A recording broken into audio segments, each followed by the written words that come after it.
la parole de Dieu. Et aujourd'hui, j'aimerais un peu clarifier certaines choses. Comme je vous ai dit, il y a des choses qui ont commencé depuis le mois de juin et le Seigneur m'avait dit de me taire parce que ça allait finir tout seul. Et j'ai vu comment c'est fini tout seul. Mais il y a d'autres niveaux d'attaque. Dieu m'a dit là, tu vas parler. Soyez en paix. Dieu m'a donné la sagesse de parler maintenant. Soyez en paix, respirez.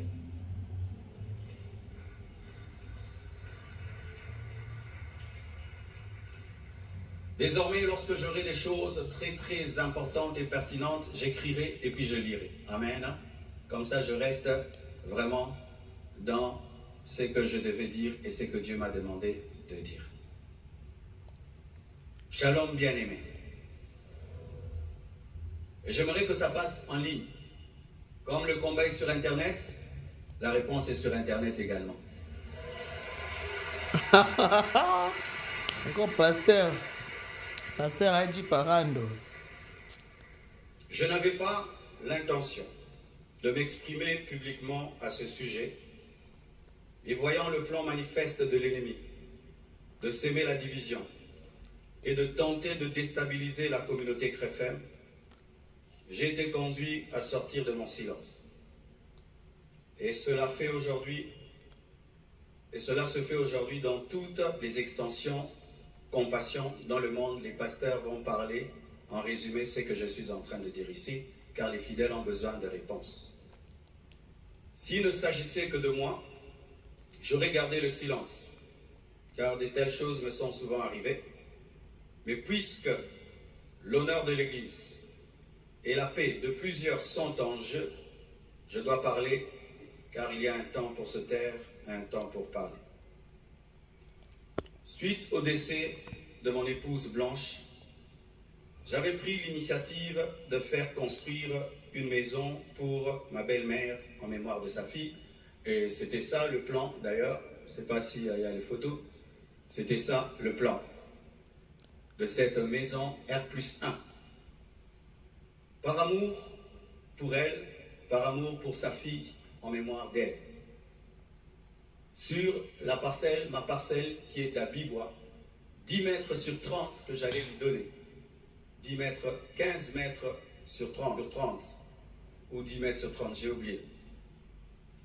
Alors, lorsque j'ai décidé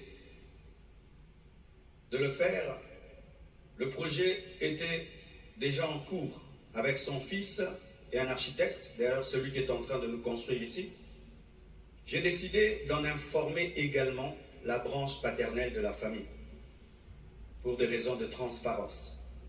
C'est alors que l'on m'a demandé de donner la même chose en espèces pour la famille paternelle, ça veut dire l'argent que je vais dépenser pour construire cette maison pour la maman, que je donne aussi la même somme du côté du papa. J'ai expliqué que je ne pouvais donner que 250 000 $ pour l'ensemble des deux familles, considérant que je n'ai qu'une seule belle famille et qu'il leur revenait de se répartir cela entre eux. Et à ma grande surprise, on m'a dit que la maison était considérée comme un cadeau que Blanche avait promis un jour et qu'elle ne comptait pas donc dans l'héritage. Ils exigeaient donc une somme supplémentaire pour atteindre un total de 800 000 $. Par ailleurs, certains membres de leur famille ont contesté ma désignation légale comme liquidateur de mes propres biens, réclamant que ce rôle soit attribué à ma belle-mère. Ce que j'ai catégoriquement refusé, car cela ne respecte ni le droit ni l'équilibre. Comment je peux être vivant et c'est quelqu'un d'autre qui va liquider mes biens? Ils m'ont reproché d'avoir exprimé pendant le deuil ma volonté de ne plus me remarier, une déclaration faite sous le choc et la douleur, car lorsqu'on pleure, on dit des choses, en prétendant que j'avais menti parce que j'ai finalement choisi de reconstruire ma vie. L'un d'eux m'a même dit que je devais rester veuf jusqu'à ce qu'ils reçoivent leur héritage. 2 réunions ont eu lieu entre moi et une partie de ma belle famille. Malheureusement, aucun accord n'a pu être trouvé. Ils m'ont officiellement réclamé 800 000 $ au travers de mes avocats, tandis que j'avais proposé 250 000 $ à l'amiable, par amour, par respect et pour honorer la mémoire de Blanche. Cela alors même que dans ma famille Tounassi, les biens sont toujours laissés à 100% aux orphelins, car cela est notre coutume, nous ne dérangeons jamais les veuves ni les veufs, tout est donné aux orphelins. Suite à cette impasse, nous avons lancé un inventaire légal de mes biens, conformément au code de la famille en RDC, dans le cadre d'un régime de communauté de biens avec 4 héritiers. À ce jour, leur part est estimée à moins de 150 000 $, car certains biens que nous avons, certains ont été mis totalement au nom des enfants, et nous, on n'est que des représentants, mais ce n'est pas à nous. Et d'autres biens ont été donnés à l'orphelinat. On a vendu notre parcelle de Limété à l'orphelinat à un prix cadeau. Donc, c'est 150 000 $, donc inférieur à ce que j'avais volontairement proposé. Les calculs d'ailleurs sont en cours jusqu'aujourd'hui parce qu'ils considèrent que ce n'est pas le bon chiffre. Mais alors que les discussions entre avocats étaient en cours et que j'étais en voyage, certains ont choisi la voie de la diffamation publique. Leur objectif, me nuire personnellement et anéantir le ministère. Ils me l'ont dit clairement, que nous allons détruire ton ministère, nous allons détruire ta réputation, nous allons détruire l'Église. Récemment, un numéro anonyme d'Afrique du Sud m'a confirmé ce plan. La personne a affirmé détenir plusieurs enregistrements vocaux dans lesquels Blanche était en train de se confier à sa maman. Et un jour, je parlerai de tout ça, mais pas maintenant. J'en parlerai dans 1 mois, 6 mois. Un jour, je parlerai de tout ça. Ces paroles arrachées de leur contexte et de leur timing, me faisant passer pour un mauvais mari, notre couple pour un couple détruit, alors que la plupart d'entre vous ici, vous savez combien nous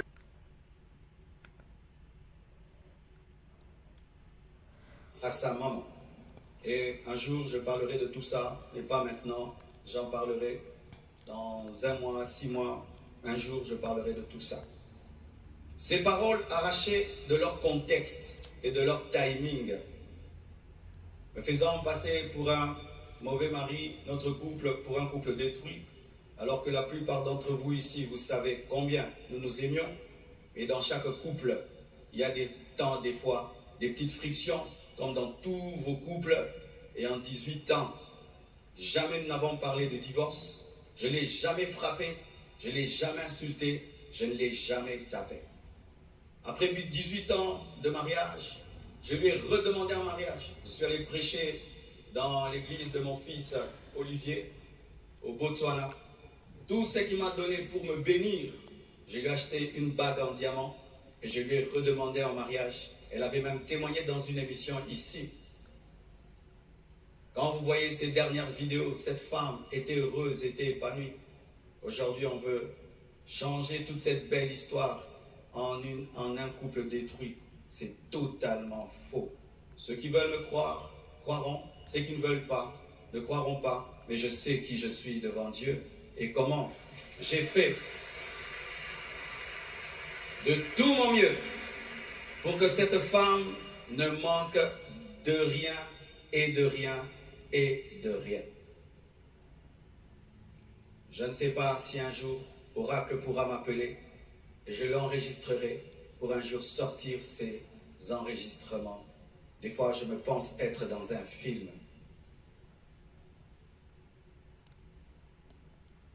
Il m'a aussi été reproché faussement qu'Esther venait déjà à Kinshasa du vivant de Blanche, ce qui est faux. Vous pouvez aller à la DGM, c'est seulement le mercredi. Elle est venue quand? Mercredi qu'elle est venue. Et d'ailleurs, quand elle est arrivée à l'aéroport, la DGM devait l'amener parce que c'était sa première fois. Je l'ai rencontrée après le départ de Blanche au travers d'un ami. Avant cela, je ne la connaissais pas. On ne se connaissait pas. Et on dit que j'allais souvent au Canada plus de 10 fois. De toute ma vie, je suis allé au Canada que 2 fois, pendant que Blanche était vivante. Et après, j'ai voulu aller. Je n'ai pas eu le visa. Ceux qui font mes démarches de visa du Canada sont là.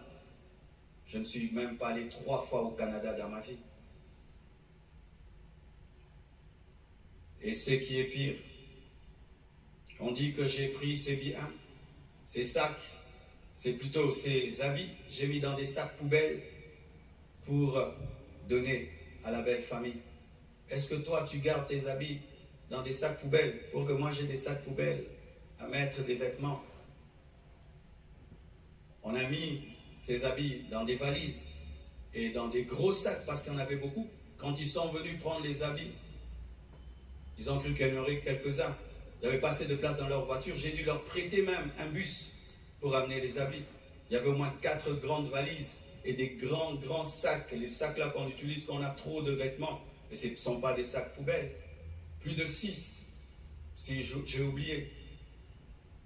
J'ai même la photo, je compte parce qu'il faut être précis.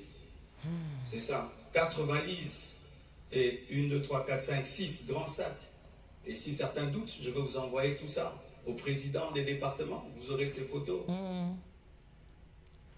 Il y a beaucoup de départements, ça, pasteur. pourquoi? Département de vérification. Et ce qui est terrible, on m'accuse même de l'avoir tué. Alors qu'elle est décédée d'une crise cardiaque à l'hôpital, suite à une opération. Et ils m'ont posé la question. Elle est morte de quoi? Je leur ai dit. On l'a opérée. Elle n'a pas supporté l'opération. Le même jour, quand je suis arrivé avec son corps, après encore, la famille paternelle me pose les mêmes questions devant 10 personnes, 15 personnes. J'ai expliqué. Ils savent de quoi elle est morte. Et aujourd'hui, au Congo, si tu deviens grand, donc tu tues les gens. Quiconque meurt à côté de toi, c'est toi qui le tues. Le jour que Dieu t'élèvera, tu comprendras ça. Tu dois prier que tout le monde vive 90 ans. Si les gens commencent à mourir, c'est toi qui les tues. Comment peux-je tuer la mère de mes enfants? Priver Tabiri de sa maman? Comment? Même toi, qui viens de te convertir, tu ne peux pas faire une telle chose. Moi, serviteur de Dieu. Elle est partie en Turquie samedi. Je l'ai suivie dimanche. On s'est rencontrés même avec papa à l'aéroport. Elle était déjà partie. Elle me disait de venir. Parce que pour son opération, il fallait que le mari signe. Et je suis arrivé, j'ai signé. Même pour une césarienne, on signe. Elle est partie, elle n'est jamais plus revenue. Et comment son corps est venu vite? Frère, le problème souvent, c'est que les gens attribuent aux autres leur pauvreté. Lorsqu'il n'y a pas les moyens, quelqu'un peut mourir lundi pour que le corps vienne. On prend 2 semaines de cotisation. Mais quand Dieu t'a béni, et tu as des relations, et même le médecin est touché par ce qui t'est arrivé, c'est ce médecin qui a tout fait. Je dis, je ne peux pas dormir dans votre pays, je ne peux pas rester, je ne peux pas supporter, je dois partir demain. Mes enfants ne peuvent pas rester en train de pleurer dans ce pays.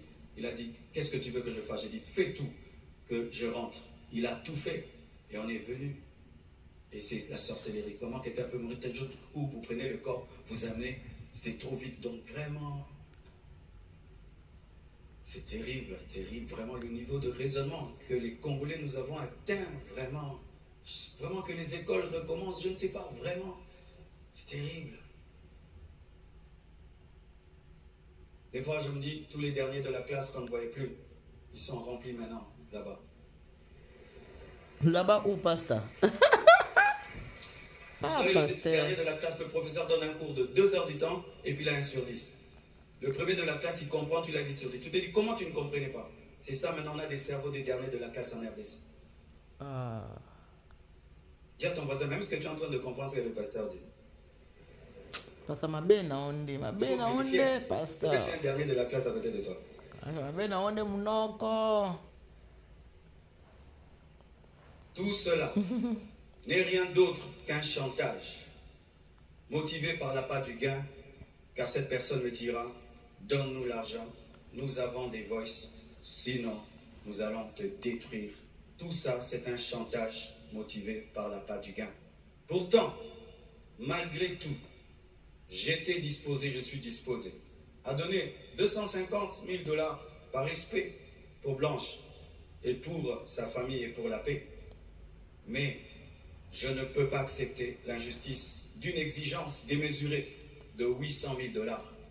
Comme je vous dis toujours, cette église n'appartient pas à mes enfants. J'ai investi 26 ans de ma vie dans cette église, mais rien n'est à mes enfants. Qu'est-ce que mes enfants auront? Les quelques biens que j'ai, c'est à eux. Ils ne viendront pas un jour vous déranger ici. Et donc je ne peux pas donner par peur ou par chantage ce qui est à eux. Ils diront, tu es quel genre de père? Et l'église, ce n'est pas nous. Et ce que tu as n'est pas à nous. Je ne le ferai pas. C'est pourquoi j'aimerais dire aux veuves et aux veufs, ne vous laissez pas déplier. Ne vous laissez pas déplier. Ne vous laissez pas déplier. Ce que je prêche, je le vis. Mon combat, c'est que je vis ma prédication, mon message. Mon combat, c'est le message de la sainteté qui dérange. Mon combat, c'est que une fois, j'ai vu l'esprit du léopard et il m'a dit, tu veux me combattre? Ce pays est tenu par un esprit de léopard, un esprit méchant. Regardez comment nous sommes devenus méchants. Regardez comment nous sommes devenus méchants, mes frères. Cette méchanceté démoniaque satanique. Et quand j'ai vu cet esprit, vous avez vu tout ce qu'on a connu. C'est pourquoi, pour finir, je vous prie, ne cédez pas à la haine. Au-delà des personnes visibles, il y a un combat spirituel. C'est une attaque de l'esprit de léopard que Dieu m'avait déjà révélé. Un esprit rusé et violent qui cherche à abattre les hommes de Dieu et à ravager les familles. Bénissez ceux qui vous persécutent. Priez pour ceux qui vous calomnient. Matthieu 5, verset 44. Ce n'est pas le moment de combattre dans la chair. Restons enracinés dans la vérité, dans l'amour et dans la prière. Pour ceux qui souhaitent des informations juridiques fiables, je vous invite à contacter mes avocats, le maître Béladé et le maître Abed, qui sont des fils de la maison. Et sachez que toute chose concourt au bien de ceux qui aiment Dieu. Romains 8, verset 28. Et je rends grâce à Dieu pour toutes mes épreuves et tous mes combats. Je suis l'un des hommes de Dieu aujourd'hui les plus persécutés dans ma génération. Quand je regarde mes amis, mes pères, des fois je me dis, Satan vous a oublié ou quoi? Mais je rends grâce. Ça fait de nous une église 4x4. Les gens sont étonnés. Comment cette église n'est pas morte? D'ailleurs, ça grandit. On vous insulte, vous allez à l'église. Vous allez mercredi, vous allez vendredi. Venez 25 matins, une église 4x4. Car ce qui ne te tue pas te rend fort. Et avec Dieu, nous ferons des exploits. Alléluia! Ce message est l'avant-dernier que je ferai à ce sujet. Après le suivant, dans des mois, pas 25 matins, je vous laisse tranquille, les mêmes équilibres, profondeur. Après, une seule chose après. Et puis, on n'en parlera plus. Ceux qui voudront croire, croiront. Mais sachez que moi et vous, nous devons continuer à bâtir comme Néhémie, une main à l'œuvre et l'autre sur l'épée. À bon entendeur, salut, que Dieu vous bénisse abondamment. Acclamons le Seigneur, nous sommes debout, nous allons bénir tous ceux qui veulent la destruction de cette église. Nous allons bénir tous ceux qui nous maudissent. Nous allons bénir tous ceux qui travaillent, que cette œuvre sèche. Nous allons les bénir et prier pour eux. Prions au nom de Jésus.